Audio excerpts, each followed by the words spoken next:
Durante el bienio progresista hubo un intento de reforma de la Constitución o de establecer una nueva Constitución.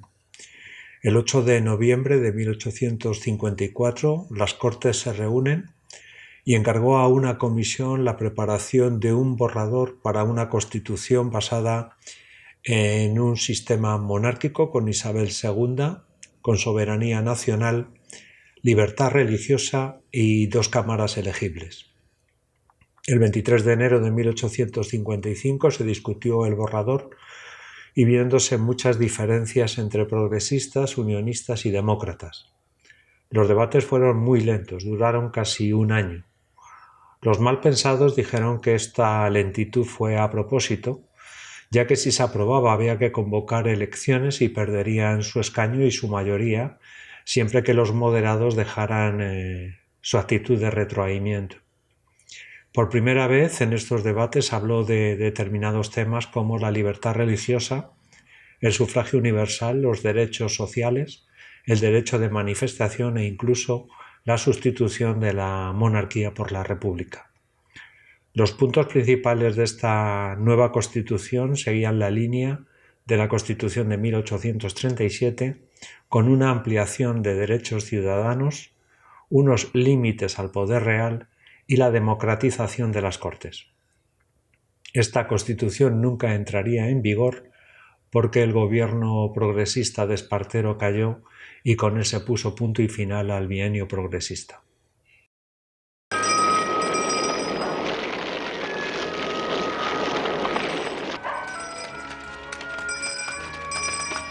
A pesar de los esfuerzos de los liberales por modernizar España, las epidemias de cólera y las hambrunas continúan abatiéndose cíclicamente sobre el país. En 1855, el cólera se lleva por delante a miles de españoles. La esperanza de vida al nacer no llega entonces a los 30 años de media.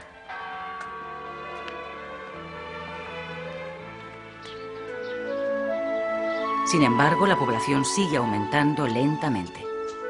A mediados de siglo, España pasa ya de los 15 millones de habitantes. De ellos, tan solo 2 millones viven en ciudades. El resto, que es la gran mayoría, continúa en el campo.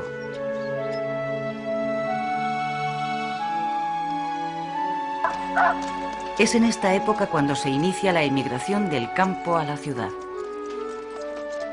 Las zonas costeras del Mediterráneo y del Cantábrico, junto con Madrid, son los destinos preferidos de los inmigrantes que van buscando los lugares donde las industrias tienen necesidad de mano de obra.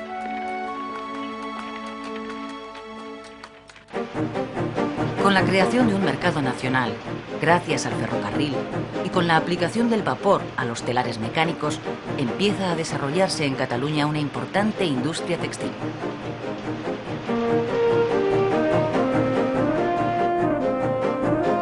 Otra actividad industrial que inicia en estos momentos su despegue es la de la obtención del hierro, la siderurgia. Aún se pueden ver en Marbella, Málaga, restos de lo que fueron los primeros altos hornos, alimentados por madera, que se instalan en España. Años más tarde, cuando el carbón sustituye a la madera, la actividad siderúrgica se traslada a Asturias y a Vizcaya. Alrededor de 175.000 obreros trabajan en la industria, en la minería y en la construcción de ferrocarriles en jornadas de 10 a 12 horas diarias. Estos trabajadores, que malviven con un mísero salario, constituyen el primer proletariado industrial español.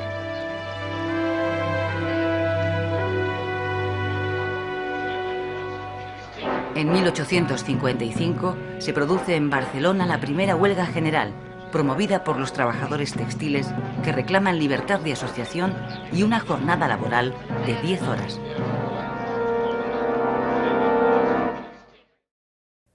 En mayo de 1855, el gobierno levantó la prohibición de las sulfactinas en las fábricas textiles. Esto supuso la ruptura de negociaciones por parte de los trabajadores. El 6 de junio, el capitán general de Cataluña, Juan Zapatero Navas, ordenó la ilegalización de las asociaciones, ateneos y mutualidades. Asimismo, ordenó la detención y deportación a Cuba de los líderes obreros y la ejecución del líder José Barceló, al que se le acusó de un crimen sin ningún tipo de pruebas. Sacó el ejército a la calle y declaró el estado de sitio. Y también expulsó a miembros de la Milicia Nacional que habían participado con los sindicalistas en las negociaciones. El 2 de julio se declaró en Barcelona y en la comarca huelga indefinida general. Fue secundada por 50.000 obreros. Asaltaron fábricas y destruyeron maquinaria. Sus reivindicaciones eran la libertad de asociación, la reducción de la jornada laboral a 10 horas, aumento salarial, creación de un tribunal paritario de obreros y patronos y el establecimiento de convenios colectivos. La Milicia Nacional no hizo nada por disolver a los manifestantes y no obedeció las órdenes del capitán general de Cataluña de disparar contra ellos. 10 días después, el 12 de julio, se puso punto final a la huelga, llegando a 2 acuerdos: el mantenimiento de los salarios y la creación de ese tribunal paritario de patronos y obreros. Los obreros quedaron con un sentimiento de fracaso y decepción con relación a los progresistas y a partir de ahora entrarán de lleno en la vida política apoyando a los demócratas republicanos. El 7 de septiembre, las asociaciones obreras enviaron un escrito a las Cortes con las siguientes peticiones: salario mínimo, derecho de asociación para defender los derechos de los obreros frente a los patronos, abrir economatos para los obreros con los precios de los alimentos más baratos que en las calles y la organización de una enseñanza profesional para los obreros. La respuesta del gobierno fue la elaboración de un proyecto de ley de trabajo que incluía los siguientes puntos: derecho de asociación con licencia del gobierno y no más de 500 asociados, la creación de jurados para dirimir los conflictos laborales y la reducción de la jornada laboral para los niños de 10 a 12 años, que serían de 7 horas, y para las edades entre 12 y 18 años de 10 horas. Esta ley del trabajo no gustó ni a progresistas, ni a demócratas, ni a empresarios, por lo tanto, se abortó dicha ley. En Palacio, mientras tanto, en febrero de 1856, se establecieron unos contactos secretos entre Francisco de Asís y Carlos Luis de Borbón con el objetivo de reconciliar a ambas familias. El conde de Montemolín sería el futuro rey Carlos VI y los actuales reyes abdicarían conservando su título y los honores de reyes. El problema era qué pasa con la princesa de Asturias. En este acuerdo, la princesa de Asturias, la infanta Isabel, casaría con el hijo que tuviera el conde de Montemolín. Digo que tuviera porque en ese momento no tenía ningún hijo.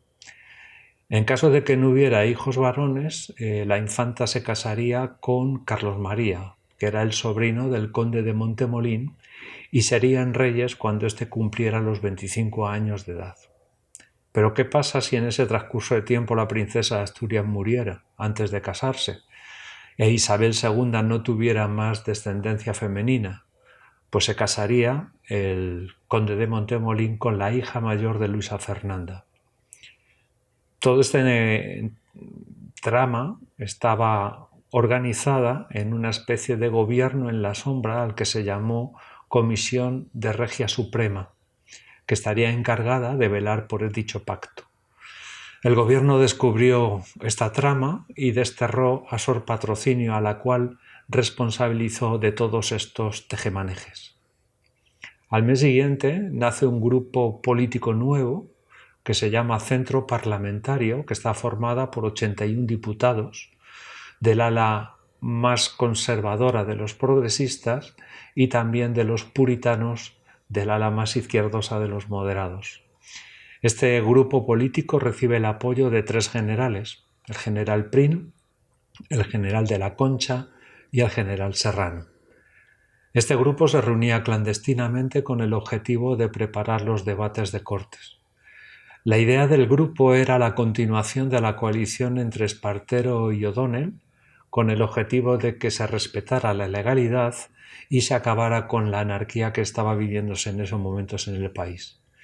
Propusieron a Espartero un pacto, pero los progresistas más radicales se opusieron y asimismo estos formaron también otro grupo político que se llamó Círculo Progresista, que curiosamente también el general Prim se incluyó en el mismo.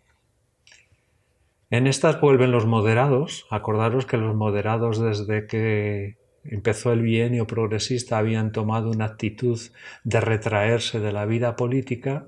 Deciden ahora volver a la vida política y centrar todas sus críticas en la figura de Espartero a través de un periódico clandestino que se llama El Padre Cobos, con el objetivo de que sus críticas llegaran a la opinión pública. Por su parte, los demócratas también iniciaron una etapa de revueltas en el verano de 1856 en diferentes ciudades, Badajoz, Cataluña, Valencia, Zaragoza y Valladolid, donde incendiaban fábricas, saqueaban casas y almacenes. O'Donnell les acusó de atacar la propiedad, a la familia y a la iglesia, y las reprimió con el ejército, no con la milicia nacional, ya que miembros de ellos también participaron en estas revueltas. O'Donnell aprovechó la inestabilidad política con el objetivo de acabar con el gobierno de Espartero. Habló con los generales y con el centro parlamentario. El ministro de Gobernación, Patricio de Escosura, denunció a O'Donnell de conspirador y de estar detrás de las revueltas para hacerse con el gobierno y pidió a la reina Isabel II su destitución. Asimismo, O'Donnell acusó a Escosura de difamador y de ser poco eficaz en acabar con las revueltas. O'Donnell y Escosura se presentaron ante la reina y le presentaron su dimisión. Espartero no sabía qué hacer y dice, pues yo también dimito. Entonces, el 14 de julio de 1856, Isabel II los convocó a todos y pidió a O'Donnell que formara un gobierno. Ese mismo día, el presidente de las Cortes las convoca, ya que estaban cerradas desde el 1 de julio por vacaciones, y a esa sesión de Cortes se presentaron tan solo 83 de los 350 diputados. Votaron una moción de censura a este gobierno que se había formado, el gobierno de O'Donnell, pero no tenía ningún valor esa moción de censura porque las Cortes habían sido convocadas de una forma ilegítima. Los diputados pidieron reunirse con Isabel II, pero ésta se negó y entonces decidieron encerrarse en el Congreso de los Diputados hasta que O'Donnell llegó allí y los obligó a salir por la fuerza. ¿Qué hizo Espartero ante toda esta situación? Absolutamente nada.